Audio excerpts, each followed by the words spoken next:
Welcome to Section 5, vSphere Resource Management, as they apply to memory, CPU, storage, and networking. Introduction to Resource Management. In this video, we will review resource management concepts and see how they play a major role in a virtual infrastructure to ensure fair play of resources. Resource management is the understanding of how system resources are managed, optimized for efficiency and performance. Since a virtual infrastructure is a shared environment, it's very important to allow fair sharing of host and cluster resources, and that is one of the objectives of resource management.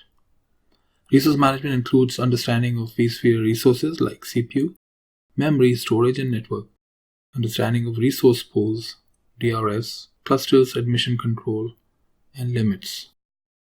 Resource management can help accomplish the following: performance isolation, ensuring a fair share of resources and guaranteeing predictable SLAs or service level; efficient utilization, using undercommitted resources and overcommitting with graceful degradation; easier administration, managing relative importance of virtual machines while providing flexible dynamic partitioning and meeting absolute service level agreements. ESXi Hosts allocate each virtual machine portion of the underlying hardware resources.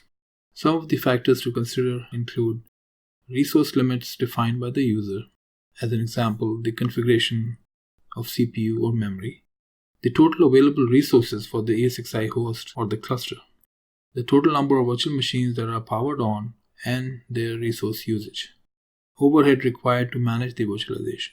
Based on a combination of these factors, the ESXi host is able to allocate how much memory and CPU to allocate to a virtual machine.